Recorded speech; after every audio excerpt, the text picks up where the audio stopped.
আসসালামু আলাইকুম। ওয়ালাইকুম আসসালাম। ভালো আছো? জি আছি ভালো। এখন এই যে মেশিন তুমি চালাচ্ছ, এর নাম তো পাওয়ার টিলার। পাওয়ার টিলার সাথে এই যে যন্ত্র, এই যন্ত্রটা কি? সিডর।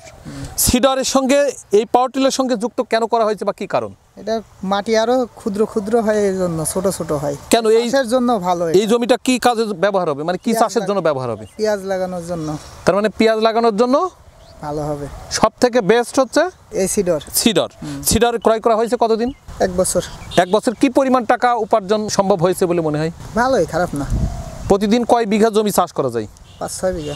5-6 বিঘা। 1 বিঘা জমি চাষ করতে কত নেওয়া হচ্ছে এখন? 1 বিঘা ভুঁই চাষ করতে 1000 টাকা।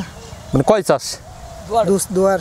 মানে 2 চাষ 1000 টাকা। 1000 টাকা। তাতে তেল লাগবে কতটুকু?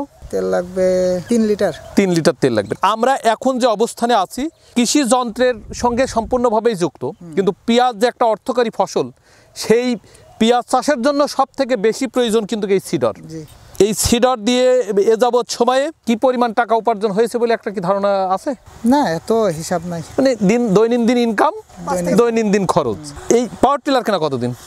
পাওয়ার টিলার কেনা 1 বছর। এটা তো নিজের মানে সরাসরি ক্রয় করা নাকি ভর্তুকিতে? না, নিজে সরাসরি। তার মানে কোনো দাবি আছে বলে কি মনে হয় যে মানে এই যে বাংলাদেশে যারা তোমার মতো যারা কৃষক বা তোমার মতো যারা এই যন্ত্রের সঙ্গে যুক্ত, মানে সেই হিসাবে তোমার কোনো দাবি আছে সরকারের কাছে যে এরকম কিছু হলে আমাদের ভালো হয়? হ্যাঁ, এর সরকার যদি কিছু দেয় তাহলে তো মানে সরকার তো দেয়, তার মানে এখন তোমার কি দাবি আছে? সরকারি ভর্তুকিতে মেশিন দেয় তো আমি জানি না, যদি দেয় তাহলে তো আমার নেওয়ার একটা দরকার। আমরা অবশ্যই তোমার জন্য আবেদনটা মাথায় রাখবো এবং এই পরবর্তী সময় যে আবেদনটা আসবে অবশ্যই আমি মাথায় রেখে, যেহেতু আমরা ভর্তুকিতে বিতরণ করেছি। এটা কুষ্টিয়া জেলার চাঁদপুর ইউনিয়ন নিয়ামতবাড়ি গ্রাম। তো ঠিক আছে, অবশ্যই ভালো থাকো। তোমার ব্যবসা আরও প্রবৃদ্ধি হোক বা ব্যবসার আরও বেশি লাভবান হওয়ার মতো জায়গা যদি সম্ভব হয়, আমাদের সরকারিভাবে যদি কখনো সুযোগ আসে অবশ্যই আমরা জায়গাটা করে দেবো। ভাই আসসালামু আলাইকুম। ভাই ভালো আছেন তো? হ্যাঁ ভালো আছি। এই জমি তো আপনার না? হ্যাঁ, জমি আমার। চাষ করছেন সিডারের মাধ্যমে, কেন করছেন? এই জমিতে পেঁয়াজ লাগানো হবে। সিডারে চাষ করলে মাটি খুব ছোট হয়, পেঁয়াজ লাগানোর সুবিধা হয়।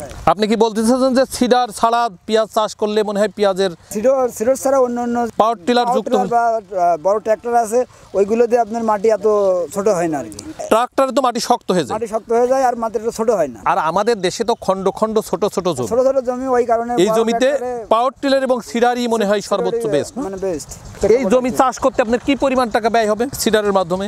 সিডারের মাধ্যমে আমার বিঘা ভুঁই ধরেন 1000 টাকা খরচ হবে। মানে একটা সহজ একটা দিক। সিস্টেমে যদি আপনি 3 চাষ বা 4 চাষ মারি, সেই ক্ষেত্রে আপনার 2000-1500 টাকা এরকম খরচ হবে।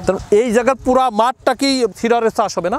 অধিকাংশ সিডারের চাষ হবে। মানে পেঁয়াজের চাষ করবে। পেঁয়াজের চাষগুলো সবই। পেঁয়াজ তো একটি অর্থকারী ফসল হিসেবে যে পেঁয়াজের বাজার, পেঁয়াজের চাষের উপরে সকলের একটা আগ্রহ। কৃষক লাভবান হওয়ার মতো যে জায়গা, ফসল ফলানো যদি ভালো সুযোগ সুবিধা না করতে পারে, তাহলে তো কৃষকে ভালো ফসল না ফলায়, তাহলে আমরাও খুব একটা লাভবান হতে পারবো না বলে মনে হয়। কৃষক লাভবান হলে আপনারাও লাভবান হবে, আপনাদের শোরুম থেকে গাড়ি বিক্রয় বেশি হবে। তো ঠিক আছে ভাই, আপনাকে অনেক অনেক ধন্যবাদ যে আমরা যে আপনাদের পর্যন্ত আসছি এবং এখানে এই যে সিডর মাধ্যমে কেমন উপকৃত হচ্ছে বা কি অবস্থানে যাচ্ছে, সেই অবস্থানটা সম্পর্কে আমরা অবশ্যই অভিনন্দন জানাই, যেহেতু আপনারা এই দেশের অর্থনৈতিক প্রবৃদ্ধিটা কিন্তু এই কৃষকের হাতেই, যেহেতু আমরা কৃষি প্রধান দেশ। কৃষক ভালো থাকলে যে আমরা ভালো থাকবো, আমাদের দেশ ভালো থাকবে। কৃষক বাঁচলে বাঁচবে দেশ, এটা স্লোগান আছে, ঠিক আছে? কৃষি নির্ভর বাংলাদেশ। কৃষক যদি শেষ হয়ে যায়, বাংলাদেশ শেষ হয়ে যাবে। এখন কি আপনি বলতেছেন মানে কৃষকের জন্য সরকারের আর কি করা উচিত বলে আপনি মনে করেন? কৃষকের জন্য সরকারের এটা করণীয় কি, মানে এই যে মেশিনগুলো আরও আধুনিক যন্ত্র, মানে যে আধুনিক যে সব মেশিনগুলো আছে, এই মেশিনগুলো কৃষকের মাঝে আছে ভর্তুকিতে যাতে দেয় আর কি। থ্যাংক ইউ ভাই, আপনি অনেক ভালো থাকেন, সুস্থ থাকেন।